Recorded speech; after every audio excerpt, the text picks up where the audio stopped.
Bismillahirrahmanirrahim. Assalamualaikum warahmatullahi wabarakatuh.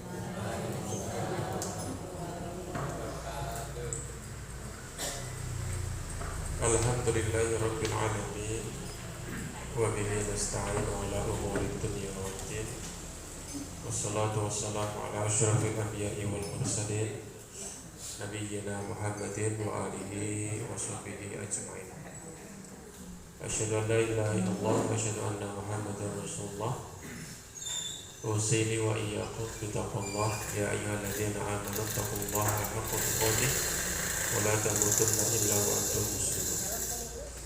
Wa qala Allah ta'ala ya ayyuhalladzina amanu idza qumtum ila sholati faghsilu wujuhakum wa aydiyakum ilal marafiqi wamsahu bi ru'usikum wa arjulakum ilal ka'bayn wa in kuntum junuban fattahharu wa in kuntum marda aw 'ala safarin aw jaa'a ahadun minkum minal gha'iti aw lamastumun nisaa'a falam tajidu ma'an fatayammamu sa'idan thayyiban famsahu bi wujuhikum wa aydikum min ma yuridullahu liyaj'ala 'alaikum min haraj walakin yuridu liyutahhirakum wa liyutimma ni'matahu 'alaikum la'allakum tashkurun. Bapak Ibu jamaah pengajian rutin malam Sabtu yang mudah-mudahan senantiasa diberikan keberkahan dalam umur, dalam harta, keluarga, ilmu, senantiasa diberikan kemudahan untuk taat kepada Allah Subhanahu wa taala, dikaruniai hati yang ikhlas, diberikan jiwa yang lapang, diberikan kesabaran untuk senantiasa taat kepada Allah, dimudahkan segala urusannya yang baik-baik. Pada malam hari ini kita melanjutkan kajian rutin untuk pekan kedua, yaitu membaca himpunan putusan tarjih Muhammadiyah. Untuk malam ini kita masuk di bab Toharah atau kitab Toharah. Ini sudah dibantu dengan ditampilkan di depan ya. Walaupun mungkin ada juga yang tidak terbaca ya. Kayaknya ada juga yang tidak terbaca. Bagi yang bisa membaca nanti bisa membantu memeriksa gitu. Siapa tahu kok saya membacanya juga clear. Kita awali, tadi sudah saya bacakan surah Al-Maidah ayat ke-6. Wahai orang-orang yang beriman, jika kalian hendak berdiri hendak mengerjakan sholat, maka basuhlah wajah-wajah kalian dan tangan-tangan kalian sampai dengan siku, dan usaplah kepala kalian, dan basuhlah kaki-kaki kalian sampai dengan mata kaki. Dan apabila kalian dalam keadaan junub, maka bersucilah. Dan jika kalian itu sedang sakit atau dalam perjalanan atau setelah buang hajat dari WC atau menyentuh wanita dan tidak mendapati air, maka bertayamumlah dengan debu yang suci. Maka usaplah wajah kalian dan tangan kalian dengan debu tersebut. Allah tidak menghendaki untuk menjadikan kesulitan bagimu, akan tetapi menghendaki untuk mensucikanmu dan menyempurnakan nikmatnya padamu agar kalian bersyukur. Dalam ayat ini secara tegas ada perintah kepada kita untuk bersuci apabila hendak mengerjakan sholat ya. Wahai orang yang beriman, idza qumtum, kalau kamu itu hendak mengerjakan sholat. Walaupun di sini fiilnya fiil madhi, qumtum ya, tetapi maknanya itu bukan berarti setelah, tetapi bermakna hendak, gitu ya, hendak mengerjakan sholat. Jadi bukan apabila kamu telah mengerjakan sholat baru wudhu, itu bukan, tetapi apabila kamu hendak mengerjakan sholat maka berwudhulah, kira-kira seperti itu. Di dalam ayat ini disebutkan ada 4 anggota badan yang diperintahkan untuk dibasuh atau diusap ketika mengerjakan wudhu itu. Disebutkan membasuh wajah, membasuh tangan sampai siku, mengusap kepala, dan membasuh kaki sampai mata kaki. Maka 4 anggota badan ini menjadi anggota badan yang wajib ketika kita membasuh atau mengusap bagian wudhu, seperti itu. Adapun jika junub maka diperintahkan untuk bersuci. Junub itu apa? Junub itu keadaan setelah melakukan hubungan badan atau apabila keluar mani, baik keluar karena hubungan badan ataupun karena mimpi basah atau yang lainnya. Ya. Bisa saja orang itu karena kondisi dingin menggigil kemudian keluar maninya. Bisa juga karena naik kendaraan jalannya banyak lubang kemudian terbentur-bentur, terhentak-hentak, kemudian keluar maninya. Atau mungkin karena mengejang, ya,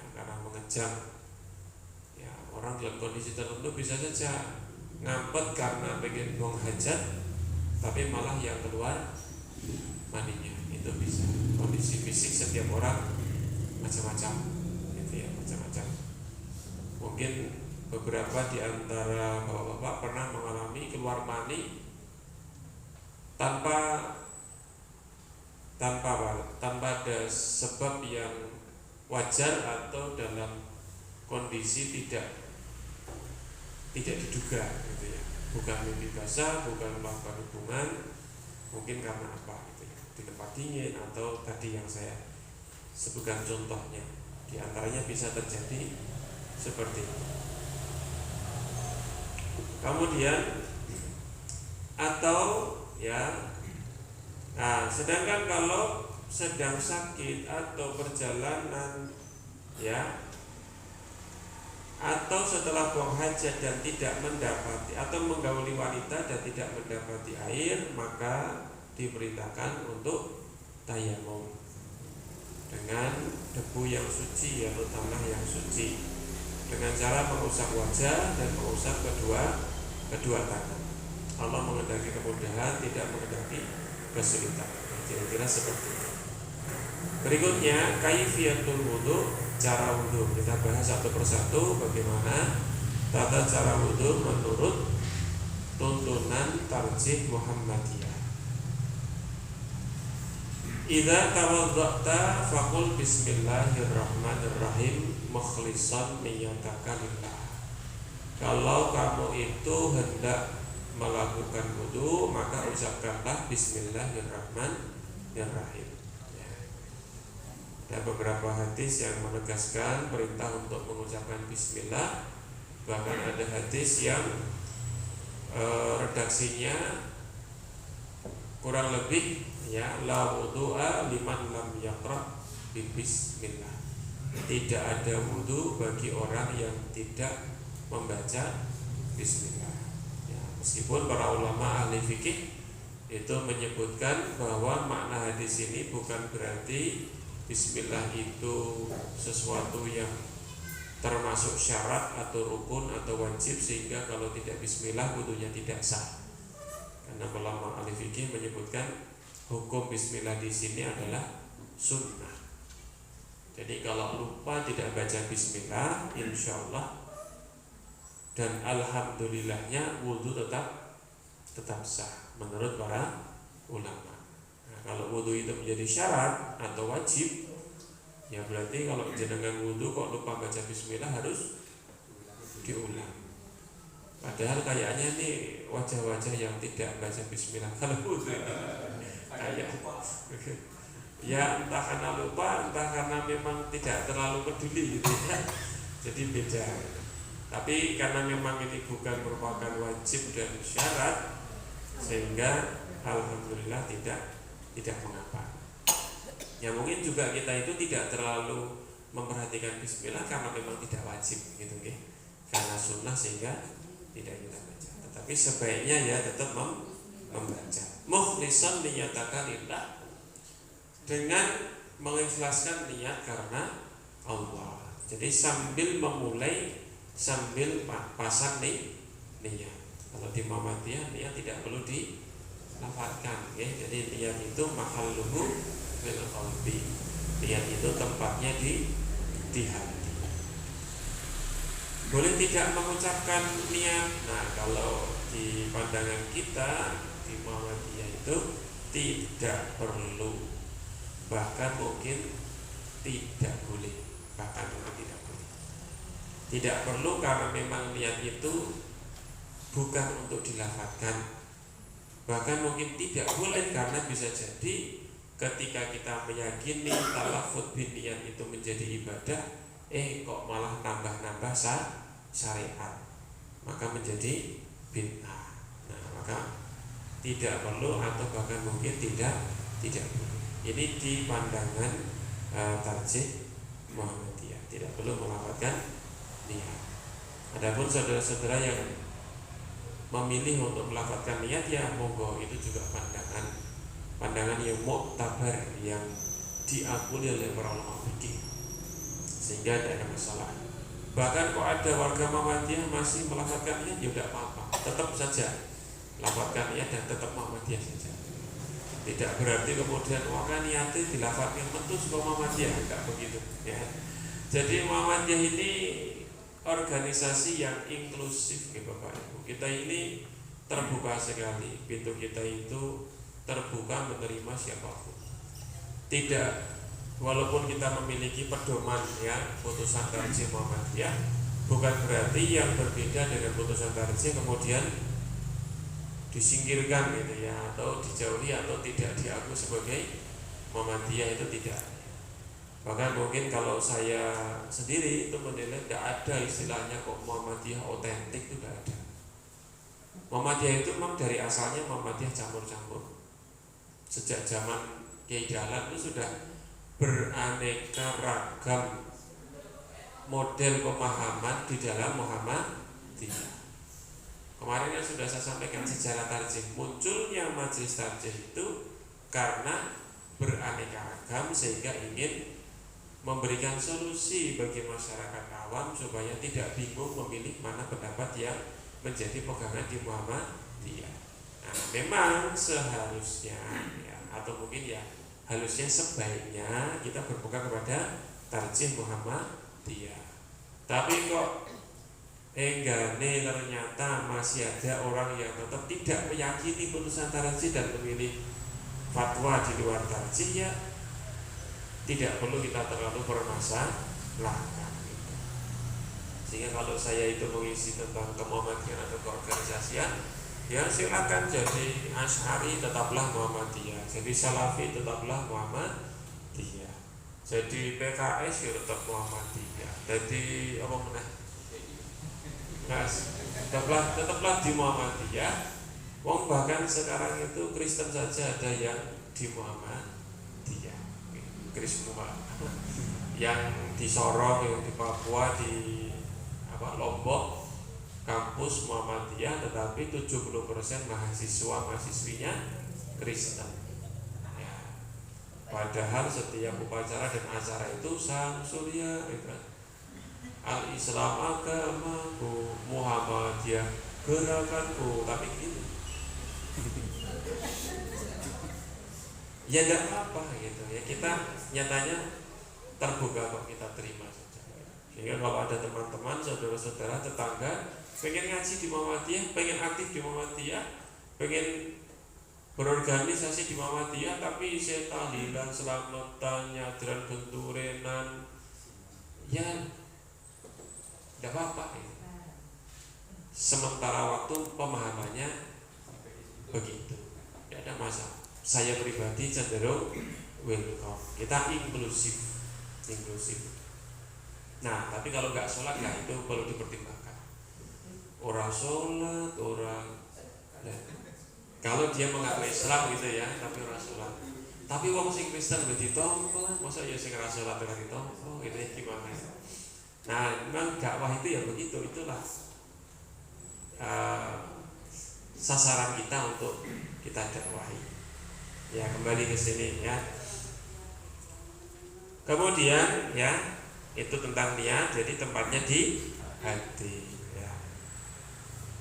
Kemudian waghsil kafaika salasan, dimulai wudhu tersebut dengan membasuh kedua telapak tangan sebanyak 3 kali. Ini cuci tangan. Cuci tangan ini juga sunnah. Ini sifatnya untuk membersihkan tangan saja. Tujuannya untuk membersihkan telapak tangan. Karena nanti kita akan mencibuk atau mengambil air itu pakai telapak tangan untuk berkumur dan membasuh anggota badan, sehingga telapak tangan dipastikan bersih. Ini sunnah. Kalau tangannya sudah bersih ya tidak cuci tangan tidak apa-apa, gitu ya. Hanya para ulama sebagian itu berpendapat wajib mencuci tangan apabila dalam kondisi tangan itu dikhawatirkan kotor atau dipastikan kotor. Jadi dugaan kuatnya tangan itu keadaannya kotor. Dalam satu hadis Rasulullah pernah memerintahkan untuk mencuci kedua telapak tangan sebelum memasukkan tangan itu ke dalam bejana untuk wudhu. Beliau mengatakan alasannya, keterangannya, fa inna ahadakum la yadri aina batat yaduhu. Karena salah satu dari kalian itu tidak mengetahui telapak tangannya itu tadi malam menginap di mana. Jadi orang yang bangun tidur ketika mau wudhu itu diperintahkan cuci tangan. Jadi telapak tangannya dibersihkan terlebih dahulu. Karena ketika tidur kita nggak tahu tangan kita itu kemana, di mana, dengan siapa. Jadi ngapain gitu. Mungkin saja ketika tidur dikenciki tikus, ya bisa saja. Atau malah ngeremet telek kucing, nah itu ya bisa saja. Jadi kita bersihkan dulu. Para ulama sebagian itu yang berpendapat kondisi bangun tidur ini wajib, termasuk keadaan di mana kita mengetahui tangan kita itu berpotensi kotor atau kena najis seperti itu setelah memegang apa dan sebagainya. Ya, itu membasuh kedua telapak tangan sebanyak 3 kali. Ini kalau dulu Nabi itu kan wudunya pakai baskom gitu Bapak Ibu ya. Damel baskom, lajeng tangan ini ku damel nyiduk. Nah, karena tangan itu nyiduk maka harus bersih. Nah, kalau sekarang kan kita pakai keran gitu ya. Ya tetap juga kita biasanya sudah memori otot gitu ya. Jadi muscle memorinya itu sudah otomatis buka keran langsung cuci tangan. Sudah kebiasaan tanpa pakai berpikir gitu ya. Kemudian wastan nabil araqi au nahwihi. Kemudian gosok gigi. Ya, gosok gigi menggunakan kayu araq atau yang semisalnya. Kayu araq itu ya akar yang biasanya digunakan untuk siwak itu namanya araq. Nah, kalau kita ya pakainya apa? Sikat gigi gitu saja. Mau pakai odol ataupun tidak pakai odol, prinsipnya dianjurkan untuk gosok gigi. Dan ini alhamdulillah ya sunnah juga, bukan kewajiban. Sebenarnya ini sangat ditekankan karena Rasulullah itu sangat menyukai kalau kita itu gosok gigi setiap wudhu. Bahkan beliau itu sebenarnya pengen memerintahkan secara wajib gosok gigi itu setiap wudhu. Laula an asyqa ala ummati la amartuhum bisiwaki inda kulli wudu. Kalau saja tidak menyulitkan, tidak memberatkan untuk umatku, niscaya aku perintahkan secara tegas agar mereka bersiwak setiap kali wudu. Nah, sehingga dari hadis itu bisa kita pahami, ini bukan wajib. Karena Nabi sudah mengawali dengan laula an asyqa ala ummati. Kalau saja tidak memberatkan, aku suruh. Tapi karena khawatir memberatkan, maka tidak disuruh. Tetapi berarti sebenarnya Nabi itu pengen nyuruh, gitu ya. Itu kalau orang yang gemati, ya, paham maksud kan sama orang yang ngomong begitu, berarti Nabi itu inginnya saya itu gosok gigi gitu. Aku ki yo jane kangen ning wong adoh yo teko diangkat sih. Maksudnya yo mbok yo rene ngono lho gitu. Nah, itu kan kalau orang yang artinya nyambung itu akan berarti bapak ki pengen aku badi. Gitu kan. Atau takon, "Iya, kabare ya bapak kan di Magelang saya." Sehat toh sak keluarga, kayaknya bapak ki meriang. Nah, itu nanti saya sudah sama istri, kayaknya Pak mungkin meriang pong-pong gitu. Tiba-tiba WA tanya kabar itu. Nah, nanti 2 hari 3 hari berikutnya saya pulang. Nah, orang ditakoknya orang bali-bali soalnya. Ini lebih berat pulang karena jadwal ngaji daripada jenguk orang tua. Ini juga mungkin kedurhakaan saya gitu ya. Kalau di jadwal ngaji itu pulang saya, tapi kalau enggak di jadwal itu bisa 3 bulan 4 bulan enggak pulang. Sehingga kalau ada tawaran ngisi di Magelang atau daerah Magelang itu, kalau sudah agak lama enggak pulang ya saya, insya Allah saya agendakan sekalian jenguk orang tua. Itu. Lanjut, ya, bersiwak ini dianjurkan dan sangat ditekankan, Bapak Ibu, dan salah satu fitrah kita, ya, fitrah manusia itu adalah bersiwak. Nabi adalah satu pribadi yang agung dalam hal kebersihan dan kerapian, dan beliau sangat suka dengan yang namanya gosok gigi, bersiwak. Jadi Nabi itu setiap mau masuk rumah istrinya gosok gigi. Istrinya jumlahnya 9. Setiap hari pagi sore keliling ke semua rumah untuk ngecek keadaannya. Berarti pagi itu setiap pindah rumah gosok gigi, pindah rumah gosok gigi. Gitu. Sehingga ketemu istrinya itu dalam keadaan bersih. Kita ini Pak, istri cuma 1, jarang gosok gigi. Ya mungkin karena cuma 1 jadi jarang gosok gigi. Mungkin kalau banyak jadi rajin Pak. Nah, karena ini, dan semua istri Nabi itu memandang Nabi sebagai pribadi yang sempurna. Idealnya kalau kita gitu ya, kualitas kita sebagai suami sekarang itu nggak akan sanggup seperti Nabi. Punya istri jumlahnya banyak dan semua istri itu puas dengan kita. Jadi puas dengan kepribadian, kebersihan. Jadi Nabi itu yang nyuci baju sendiri, merapikan rumah dan sebagainya. Semua istri itu kesannya positif gitu. Nah, kalau kita punya istri lebih dari 1, mungkin semua kesannya negatif. Nah, gitu. 1 aja negatif gitu ya, apalagi banyak gitu ya. Nah, kalau Nabi itu positif. Artinya Nabi itu tidak punya waktu istirahat, Bapak Ibu. Yang punya waktu istirahat dari pasangan itu justru istri-istri Nabi. Jadi istri-istri Nabi itu 8 hari itu bisa me time. Wis teko omahe teng blangkreh kaya ngopo kaya kapal pecah, luwih bojoku ora nang kene. Ra duwe anak sih ya. Kan Nabi tidak punya putra dari istri-istrinya. Gitu? Sehingga arep manicure pedicure itu senyatinya, karena tidak ada beban melayani suami. Iso leren gitu kan. Esok arep tangi jam 8, arep masak, mendino mangan mie terus sakarepe ora kudu mangsake bojone gitu ya. Bisa istirahat dari 9 hari itu 8 harinya kok kosong, tidak harus melayani suami. Nabi Muhammad yang justru nggak ada waktu istirahat, karena setiap hari menggilir istrinya. Nah ini, maka saya kadang membujuk istri itu, kalau pengen bisa istirahat cari teman, biar bisa istirahat itu. Ya kalau temannya satu ya mungkin seminggu separuhnya kan iso leren gitu. Ini perengut ya guys, mesti tujuannya biar rono kayak ngomong gitu. Sudah terbaca gitu. Ya itu, ya realitanya seperti itu. Kalau kita melihat pernak-pernik kehidupan rumah tangga Rasulullah SAW. Jadi ada manfaatnya gitu.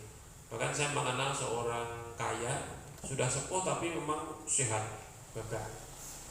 Usianya 50-an tahun waktu itu, istrinya usianya sama gitu. Kemudian istrinya itu nyuruh suaminya itu untuk menikah lagi. Nah, karena apa? Karena sudah merasa tua dan repot ngeladeni bendino gitu, nggak sanggup gitu. Karena istrinya sudah melemah, sedangkan suaminya itu badminton itu masih bisa 2 set 3 set kuat. Wong saya biasa badminton sama beliau dan kalah saya gitu. Saya usianya 27 tahun itu kalah sama yang usianya 58 tahun. Nah, beliau berhenti badminton itu karena prostat. Nah, istirahat berapa bulan nggak pernah ke lapangan karena prostat. Nah, terus disuruh nikah lagi kan dokternya bilang, ini prostat ini di antara sebabnya itu karena lalu kesuai leren gitu, kesuai nganggur gitu, karena prostat. Ya, saya nggak tahu apakah betul gitu ya. Jadi di antara faktor prostat itu karena rapatek kanggo gitu, ngakik gitu ya. Karena memang laki-laki biasanya sudah sepuh pada prostat ya Pak, termasuk bapak saya, prostat itu. Nah, kemudian kita lanjutkan. Setelah istinsya,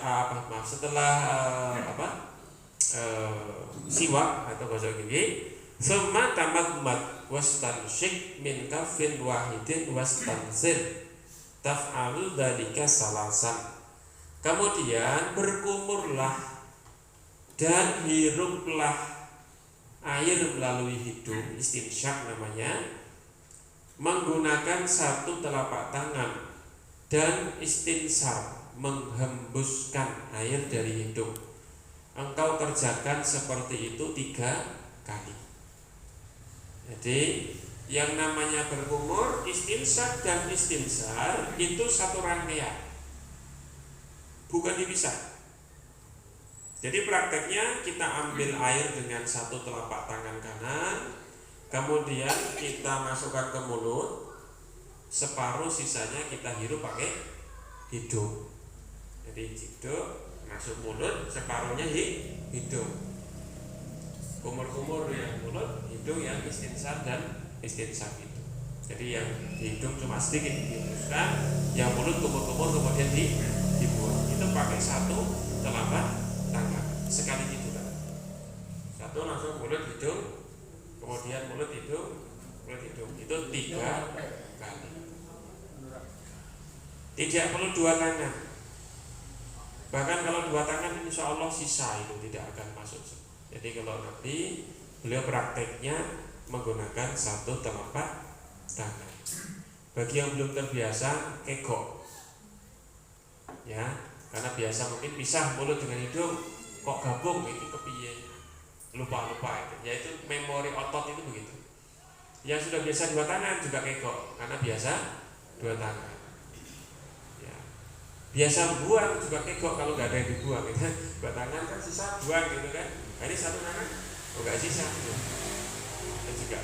Jadi kita lebih ke kebiasaan memang. Tapi ya tetap bisa dirubah gitu ya, dilatih. Coba kita rubah kepada praktek yang seperti dilakukan oleh Rasulullah SAW. Pakai satu telapak tangan kanan saja, mulut dan hidung. Itu.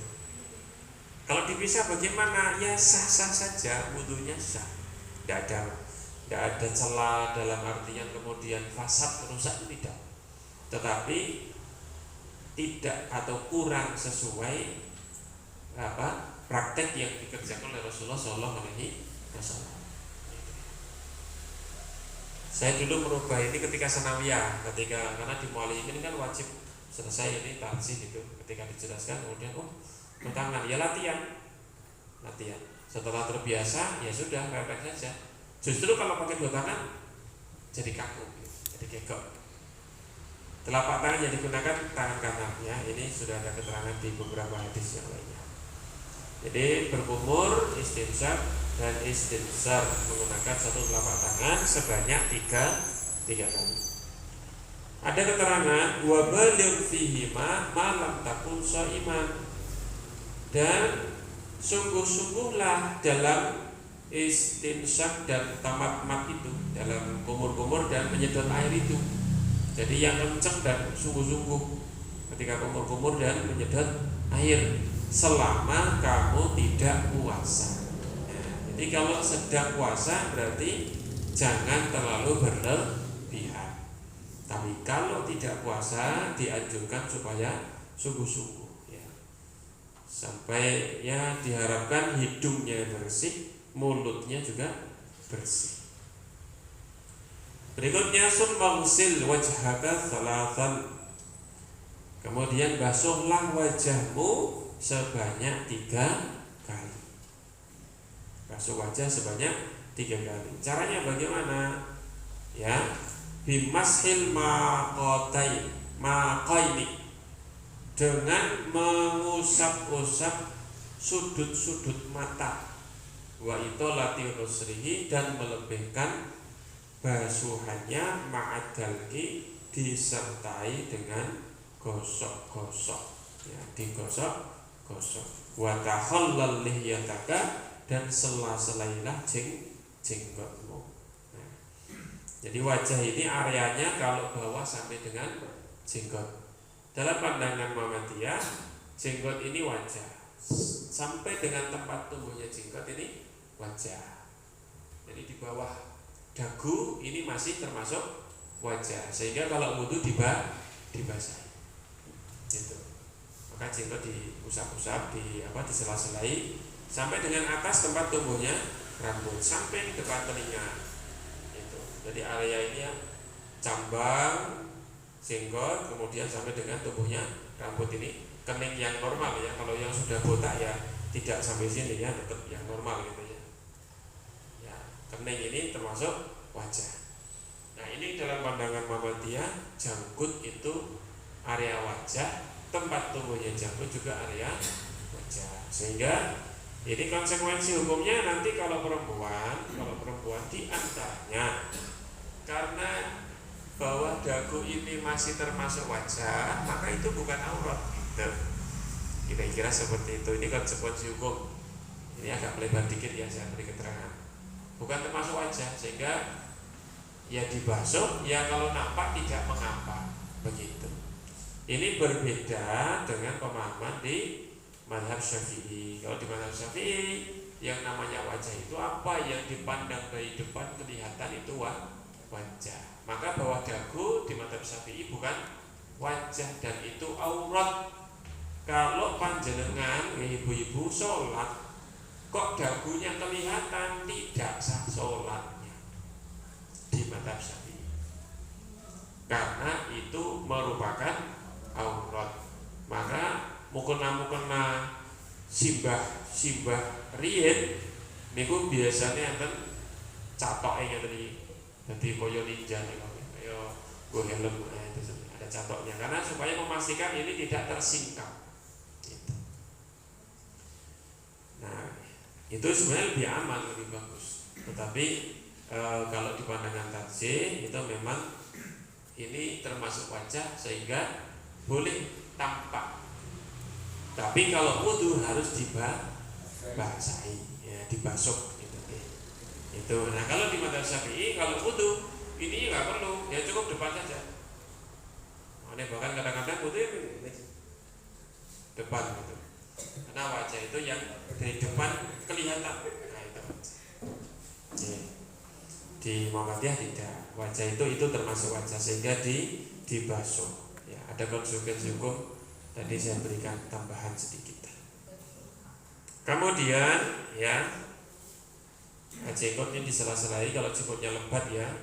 Kalau jenggotnya tipis atau diyakini airnya meresap ya tidak perlu disela-selai, tidak apa-apa. Sudut-sudut mata ini maksudnya adalah memastikan bahwa area wajah itu semuanya kena basuhan air. Karena kadang-kadang kalau kita itu tidak sampai kuncuk-kuncuk di sudut mata, itu air sudah kena bagian pipi, kening, tetapi yang bagian sudut mata itu kotoran matanya masih utuh. Wong wudu kok rembese sih utuh piye gitu. Nah, seharusnya orang yang wudu rajin itu wajahnya yang kelihatan bersih, orang rembesem gitu ya, kodok. Tapi tetap ada orang yang sudah habis wudu itu matanya masih ada kotorannya tuh ada. Ya karena wudunya tidak hati-hati. Lanjut, tsumma ghsil yadaika ma'al mirfaqaini bidalki salasan wa khallil asabi' ma'a itolati ghaslihima wabda'il yumna tsumma wabda' bil yumna. Kemudian basuhlah kedua tanganmu bersama dengan kedua siku. Jadi bahasanya kan sebenarnya membasuh kedua tangan sampai siku kalau bahasa ayatnya kan gitu kan. Ya, aidikum ilal mirfaq itu kan, kedua tangan sampai marofik, sampai dengan siku. Nah, kata sampai ilal marofik itu dalam Muhammadiyah dipahami sebagai berserta gitu ya. Jadi membasuh tangan sampai siku itu sikunya ikut dibasuh. Maka ilah di sini memasukkan kata setelah ilah dalam cakupan basuhan. Karena kalau memahaminya berbeda, nanti area basuhannya juga jadi berbeda. Misalkan ilal marafiq itu sampai siku berarti batasnya adalah siku, sebelum siku sudah berhenti.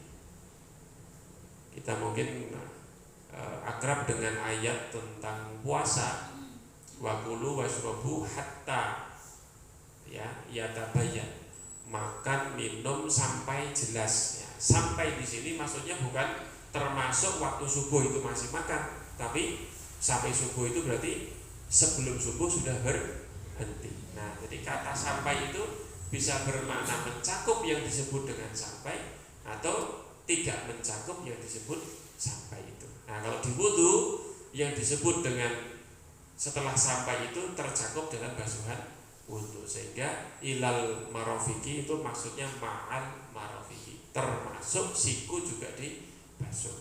Tapi jangan kaget kalau jenengan tidak haji atau umroh ketemu saudara muslim dari Afrika Utara, mungkin Sudan, Maroko, Libya. Ada yang kalau wudu sikunya kering. Nah, karena pemahamannya ilal marofiki itu sikunya tidak termasuk area basuhan. Yang termasuk area basuhan itu adalah setelah siku sampai dengan telapak tangan. Jadi sikunya kering. Ada. Tapi kita memilih pendapat yang lebih hati-hati dan insya Allah yang tepat siku termasuk area yang dibasuh. Maka saya kalau di asrama kadang memperhatikan anak-anak itu wudu, begitu mau masuk ke masjid atau aula, saya lihat sikunya masih bekisik gitu ya, masih kelihatan kering itu, saya panggil, pilih wudu pripun to lele, sikutmu kok isih garing gitu, dibaleni wudu. Nah, dibaleni wudu yo dibaleni ning basuh tangan kok. Yo ora iso ya lho, panggil lagi. Dibaleni iki maksudnya yo seko kumu-kumu tekan sikil lho, ming tangane sikute tok piye. Ya karena yang kurang sikunya itu disusulke maksudnya mungkin gitu. Ya ndak bisa. Wong ada tertib dalam wudu gitu. Kalau enggak tertib berarti ya tidak sah gitu. Ya karena tidak memperhatikan wudu. Bahkan ada ancaman kalau kaki, tapi ya wailul lil aqab, celaka bagi tumit-tumit yang ketika wudhu tidak terbasuh air. Ya ini seharusnya ya tidak terbatas hanya tumit, karena siku juga mungkin terjadi. Hanya memang kasus di zaman Nabi yang sering orang kelewatan ketika wudhu itu bagian tumit. Males dikluk berarti minta kok dikerucuk-kerucuk gitu ya mungkin. Sehingga tidak memastikan tumitnya itu terbasuh. Ya kita lanjutkan. Disertai dengan apa? Digosok-gosok dan menyela-nyelai jemari, ya, disela-selai jemarinya, supaya semua area dari siku sampai telapak tangan itu betul-betul terbasuh, ya. Yang namanya membasuh itu berbeda dengan mengusap. Kalau mengusap itu tidak perlu ada air yang mengalir. Tidak perlu ada air yang mengalir. Cukup tangan basah diusapkan. Itu namanya masak atau mengusap. Kalau yang namanya ghusl atau membasuh itu berarti ada air yang delewer, yang mengalir. Meskipun sedikit. Maka ketika membasuh wajah dan membasuh tangan ini ya dipastikan ada air yang mengalir itu. Tidak harus banyak, Pak. Mungkin kondisi tertentu kita itu airnya terbatas, mungkin sedang mendaki gunung atau mungkin di tengah perjalanan kita tidak ada persediaan air, atau di pesawat yang kemudian airnya sangat terbatas, ya kita hemat, ya yang penting air itu kira-kira bisa ngalir, ya udah ngalir kita ratakan. Nah itu ya mungkin gampangannya sing penting ana sing netes ra ketok sak tes, itu berarti sudah sah menjadi basuhan. Nah itu. Kalau mengusap tidak perlu ada yang menetes. Kemudian ya itu 3 kali ya, membasuh kedua tangan sampai siku, ya termasuk siku itu 3 kali. Dianjurkan untuk melebihkan area basuhan lebih dari siku maksudnya gitu ya. Jadi mungkin sampai gitu. Terus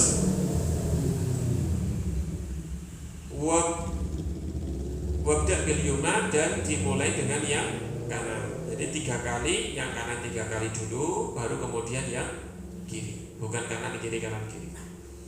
Semamsah birasika, kemudian usaplah kepalamu, au binasiyatika wa alal imamati, atau ubun-ubun dan sorbanmu, bi imraril yadaini min muqaddamihi ilal qafar, dengan menjalankan kedua telapak tangan dari bagian depan sampai ke tengkuk, waratihi ma'ilaihi, dan mengembalikan kedua telapak tangan itu ke tempat awalnya. Summam sahil udhunaini, kemudian usaplah kedua telinga, zahirahuma bil ibhamaini, bagian luarnya dengan jempol, wa batinahuma bis sabahataini, bagian dalamnya dengan telunjuk jari. Ya, jadi mengusap kepala ini bersamaan atau satu paket dengan mengusap telinga. Dalam hadis ada keterangan bahwa Nabi itu mengambil air untuk mengusap kepala dan mengusap telinga. Ada hadis. Sehingga memang pandangan fikih ini ada 2 macam. Kalau Muhammadiyah memakai cara ini, jadi 1 kali ya, tangan dibasahi, ya cuma dibasahi saja. Kemudian tangan yang basah itu diusapkan di kepala dari bagian depan ke belakang sampai ke tengkuk, kemudian kembali ke depan. Tidak perlu diwalik, udah gini aja biasa. Kemudian telunjuk jarinya masuk ke telinga, ibu jarinya di bagian belakang, langsung usap begini. Jadi 1 kali basahan tangan untuk kepala dan telinga. Ini yang dipakai oleh Muhammadiyah tarjih. Tapi ada juga yang mengambil airnya 2 kali, basahi, usap kepala, basahi lagi, kemudian usap telinga. Dan memang ada hadisnya, sehingga walaupun saya menggunakan cara yang pertama, tetapi bila mana ada yang memilih cara kedua juga tidak mengapa. Dalam pandangan Muhammadiyah, yang namanya mengusap kepala ini cukup 1 kali. Ya, semua yang namanya usapan itu cukup 1 kali. Ya, karena ya namanya mengusap itu tidak ada tujuan seperti harus bersih gitu ya.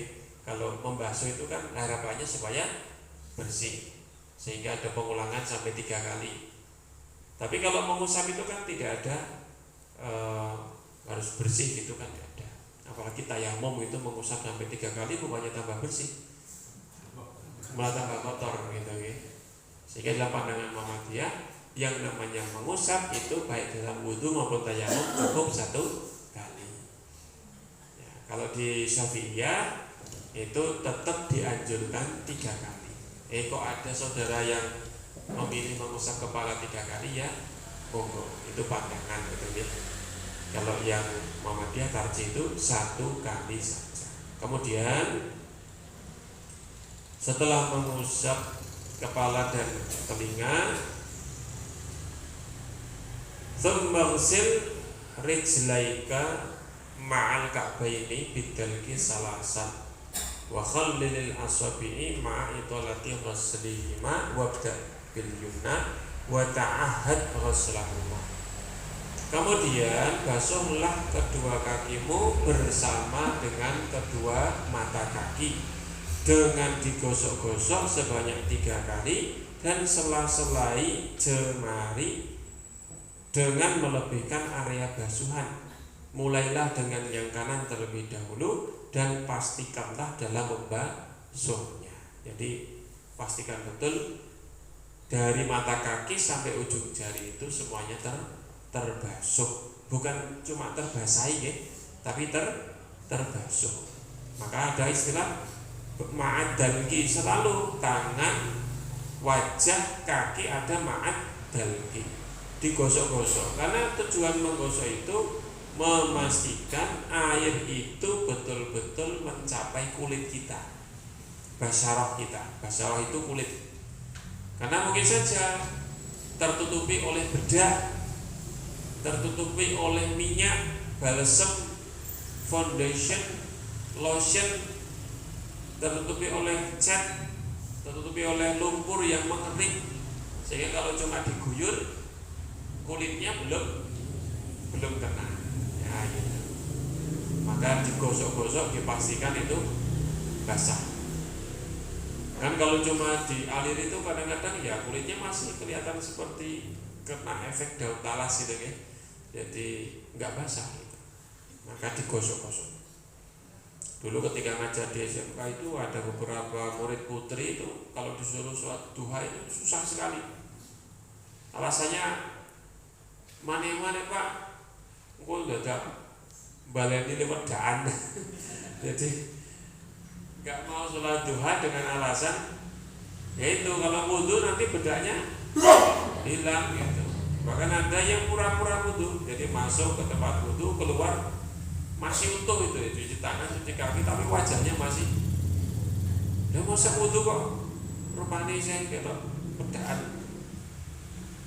Ternyata wajahnya dilompati, jadi tidak membasuh wajah. Jadi lebih baik sholat duha tidak sah atau tidak sholat duha daripada bedaknya hilang. Ya.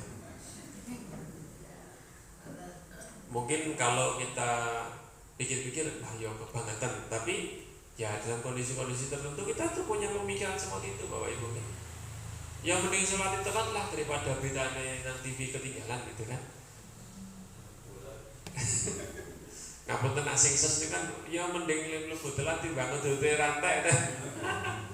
Jadi ya tidak ngesek lagi sholat jadi oh sih kayak sarakaat apa-apa itu mana-mana. Ngapunten iki. Ya kita masih punya pola-pola pikir seperti itu sama saja gitu. Dalam hal tertentu. Kadang-kadang toko juga ya memang mau pelanggan lagi ya, kayak kok mau tutup gitu kan. Jamaah kan orang wajib kan sunnah ya kok ditulis semending. Nah, padahal ya sebenarnya kita rugi sekali. Jadi nggak jamaah demi membuka toko atau ketinggalan sholat demi sesuatu yang tidak mesti kita perjuangkan. Kemudian summakul kemudian ucapkanlah asyhadu alla ilaha illallah wahdahu la syarika lahu wa asyhadu anna muhammadan abduhu wa rasuluh. Nah, doa setelah wudu adalah dua kalimat syahadat. Saya coba mencari-cari referensi di Muhammadiyah, tidak ada yang menambahkan doa Allahumma ja'alni minat tawabina wa ja'alni minal mutatahhirin. Memang dalam beberapa penelitian hadis doa tersebut dipermasalahkan validitasnya, apakah sahih, apakah tidak gitu. Jadi ada beberapa ulama itu memang memasukkan hadis itu sebagai hadis yang kuat. Kalau kita baca dalam kitab Hisnul Muslim itu termasuk doa itu dianggap hadisnya kuat. Tetapi di Muhammadiyah kemungkinan, ya saya juga belum menanyakan ini, nanti coba saya tanyakan. Saya malah belum kepikiran kalau tanya langsung gitu. Ya, kemungkinan Muhammadiyah berhati-hati karena mungkin belum meneliti hadisnya atau sudah meneliti dan menyimpulkan bahwa hadisnya tidak kuat sehingga tidak dinukilkan, tidak disebutkan dalam putusan tarjih maupun dalam beberapa tuntunan ibadah di Muhammadiyah. Kalau di sekolah Muhammadiyah diajarkan. Nah ini ya sekolah Muhammadiyah belum tentu merujuk, bukan belum tentu merujuk ke sumber primer di Muhammadiyah itu, sehingga ya biasanya dongo ngono ya gitu kan. Kayak TK apa kan ya ngajari murid-muridnya kan Allahumma barik lana fi ma royaktana wa inna adzabannar. Amin. Ya, padahal doa makan itu apa? Bismillah itu, Bismillah atau Bismillahirrahmanirrahim. Nah, apakah boleh membaca doa-doa seperti itu? Ya kalau saya pribadi boleh gitu. Boleh, tidak ada masalah. Cuma kalau ternyata doa itu hadisnya tidak kuat, tidak valid, maka kebolehan membaca itu ada catatannya. Boleh dibaca, tapi jangan meyakini bahwa itu doa dari Kanjeng Nabi. Karena doa yang sifatnya baik itu ya, isinya maknanya baik, sepanjang itu dilakukan di waktu-waktu yang tidak ibadah mahdhah, boleh-boleh saja, itu tidak ada masalah. Jadi ketika mau buka puasa, ketika mau makan, atau setelah sholat kan bukan ibadah mahdhah yang doanya harus apa, sudah ada ketentuannya. Maka ya Allahumma barik lana fima razaqtana, ya Allah berkailah kami dalam apa yang telah Engkau rizkikan kepada kami, kan bagus gitu ya. Tapi jangan sampai membaca Allahumma barik lana malah tidak baca bismillah. Nah ini malah yang sunnah ditinggalkan, yang tidak sunnah malah dikerjakan. Ini kembali. Maka bismillah Allahumma barik lana. Termasuk Allahumma ja'alni minat tawabin, itu juga monggo kalau ada yang mau baca, karena maknanya juga baik-baik saja, bagus-bagus saja. Tapi yang jelas harus membaca asyhadu an la ilaha illallah wa la syarika lah wa asyhadu anna muhammadan abduhu wa rasuluh. Ya. Ini sampai kepada penutup wudu. Demikian sampai sini, mungkin ada yang ditanyakan, silakan. Berkaitan dengan taharah atau wudu. Kalau ada, monggo. Saya akan mendengar semacam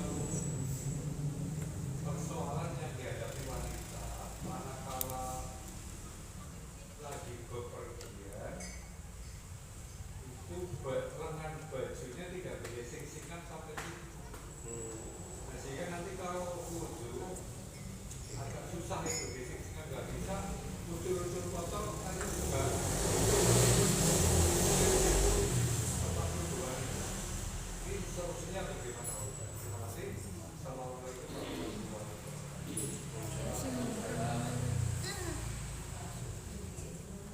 tidak hanya wanita Pak, ternyata pria juga ada yang begitu. Kemejanya yang tidak pakai kancing, ya. Dulu waktu bikin kemeja itu baru kelas 7, kelas 1 sanawiyah, begitu sudah melar kelas 9 atau kelas 8, bajunya udah kekecilan. Dulu beratnya masih 35, sudah jadi 55 anaknya. Itu banyak saya dapati siswa kita di MTS Muhammadiyah itu ketika wudu, ya tangannya sampai sini aja, dia gitu, terus masuk ke masjid, tak seret kerai gitu. Mas sampai akhirnya wudu kepripun toh? Lah kok ora tekan sikut. Anu Pak iklan ini ora iso tekan dhuwur. Wah ini gimana? Ada tak paksa. Yuk diwasok sak lambene luweh teles gitu. Jadi dibasai sak bajune gitu. Nah gimana lagi, Mas? Lepas baju dia enggak mau gitu kan. Ya, ini memang solusinya adalah bajunya itu dibedel, Pak. Ya. Kalau ibu-ibu malah saya lihat kayaknya rata-rata longgar. Baik yang kancing ataupun kerut itu malah biasanya bisa naik sampai ke siku. Karena ibu-ibu itu selalu butuh naikkan lengan. Cukup umpahan, ada malit apa? Jangan itu mesti cip-cip lengan biasanya begitu. Malah laki-laki ya kadang-kadang. Kalau memang sudah kekecilan ya jangan dipakai gitu ya. Jadi didandakin tukang permak untuk dilebarkan gitu. Itu solusinya. Jadi kalau solusinya kemudian mengharapkan rukhsah, nggak ada rukhsah Pak, nggak ada rukhsah. Jadi silakan dibesarkan, dilebarkan lengannya, atau ya ganti baju atau badannya yang dikecilkan gitu ya. Jadi tidak ada rukhsah kemudian boleh setengah lengan, nggak ada. Kalau kepala insya Allah tadi kan sudah disebutkan mengusap ubun-ubun dan imamah itu bagi laki-laki yang menggunakan sorban. Yang menggunakan sorban, karena sorban itu repot penggunaannya. Beda dengan peci itu plak gampang itu ya. Nah, sorban kan diblebet-blebet repot. Itu ada keringanan, boleh cukup mengusap imamahnya. Boleh hanya mengusap sorbannya. Boleh mengusap sorbannya. Tidak harus melepas sorban, itu keringanan. Nah, beberapa ulama mengambil pendapat karena laki-laki yang pakai sorban mendapat keringanan, perempuan juga. Ya, kalau di kondisi misalkan di tempat umum tidak ada tempat tertutup, ngantri ke WC-nya nanti banyak orang atau WC-nya sempit malah khawatir kena najis, wudunya di luar kemudian kalau lepas jilbab tidak mungkin gitu ya. Maka mungkin bisa hanya ngerogoh sebagian kepalanya kemudian diusap jilbabnya ya, sebagaimana laki-laki juga boleh mengusap jilbabnya. Itu kalau masalah mengusap kepala. Tapi memang syariatnya itu bukan membasuh tetapi mengusap. Bahkan pendapat di Syafi'iyah itu kan kalau mengusap kepala itu tidak harus semua bagian kepala, tapi ba'dul ras, sebagian daripada kepala. Sehingga kalau di Syafi'i itu 3 helai rambut saja sudah sah. Tapi kalau tangan tidak ada keringanan, maka solusinya ya bajunya dibesarkan ya, atau cari tempat yang tertutup untuk mungkin lepas baju masuk WC. Ini saya bacakan satu hadis sebagai motivasi untuk kita ya, tentang membaca doa tadi Pak. Membaca doa setelah wudu, membaca syahadat. Ya, kadang-kadang ada saya lihat orang itu setelah wudu kayaknya nggak komat kamit gitu loh. Nggak komat kamit berarti nggak mau copopo gitu ya. Nah ini kurang afdol dan rugi sekali. Dalam hadis dari Umar bin Khattab radhiyallahu anhu, beliau mengatakan, "Ma minkum min ahadin yatawadda fayusbihul wudu'a thumma yaqulu asyhadu an la ilaha illallah wahdahu la syarika lahu wa asyhadu anna Muhammadan abduhu wa rasuluhu illa futihat lahu abwabul jannah as-samaniyah yadkhulu min ayyiha sya'a." Ini di poin hadis yang nomor 24 kalau di HPT. Ibnu Umar mengatakan ya dari Nabi Sallallahu Alaihi Wasallam, tidak seorang pun dari kalian yang berwudu kemudian menyempurnakan wudunya, kemudian dia membaca asyhadu an la ilaha illallah wa la syarika lahu wa asyhadu anna muhammadan abduhu wa rasuluhu, illa melainkan futihat lahu abwabul jannah, dibukakan baginya pintu-pintu surga as-samaniyata yang jumlahnya 8 itu. Jadi 8 pintu surga akan dibuka semuanya. Yadkhulu min ayyiha sya'a. Orang itu boleh masuk pintu manapun yang dia mau. Nah, saya dulu ketika jelaskan hadis tentang wasiat untuk wanita yang bisa menjaga 4 perkara kan diberikan keistimewaan boleh masuk pintu surga manapun yang diinginkan. Idza sholatil mar'atu khamsaha wa shamat syahruha wa hafizat farjaha wa ata'at zawjaha qila laha fil akhirati udkhulil jannata min ayyi abwabin syi'ti. Perempuan mana saja yang menjaga sholat 5 waktunya, menyempurnakan puasa Ramadannya, menjaga kemaluannya, taat kepada suaminya, maka di hari kiamat itu akan dikatakan kepadanya oleh malaikat penjaga, silahkan masuk surga dari pintu manapun yang kamu inginkan. Itu wanita yang bisa menjaga 4 perkara. Dulu saya wah ini keistimewaan wanita ini, laki-laki gak ada dapat keistimewaan seperti ini. Jadi perempuan boleh masuk surga manapun yang diinginkan dengan beberapa amalan yang dijaga. Laki-laki nggak dapat kesempatan ini. Nah, sampai kemudian saya menemukan ini hadis ini. Ya ternyata laki-laki juga punya kesempatan boleh pilih pintu surga dari pintu manapun yang diinginkan. Dengan cara apa? Malah lebih ringan ini daripada perempuan tadi. Perempuan itu harus taat sama suami, itu berat loh Pak. Berat itu. Perempuan harus taat sama suami, manutan dia. Berat sekali. Wong kita itu sebagai anak saja pun manutan ke wong tuanya aja berat kan. Padahal orang tua itu udah merumah kita dari bayi sampai dengan mandiri. Sedangkan suami itu kan yang nemu gede ketok ayu dipek gitu kan. Jadi berat sekali. Nah kalau ini malah lebih ringan. Ini termasuk perempuan juga mendapatkan ya. Caranya sempurnakan wudu, kemudian membaca syahadat setiap selesai wudu. Dijaga terus rutin, selesai wudu baca syahadat. Wudunya disempurnakan, asbihul wudu, menyempurnakan wudu. Nah itu dapat keutamaan, dia boleh masuk surga dari pintu manapun yang diinginkan. Pintunya dibuka semua, wis sampean pengen sing ndi. Soalnya kok sampean iki mbiyen wudune sempurna, pendak bar wudu maca syahadat. Nah, kalau penak timen ya itu keringanan dari Allah. Hadis riwayat Muslim, Ahmad, Abu Dawud. Nah, ini jadi hadisnya sahih. Moga diamalkan, mudah-mudahan besok ketika kita jumpa di akhirat, jumpanya di depan pintu surga kita Bapak Ibu. Nah, terus kita termasuk barisan yang ditawari. Jamaah pengajian malam Sabtu bebas harap lebu swarga ngendi. Nah, gitu kan.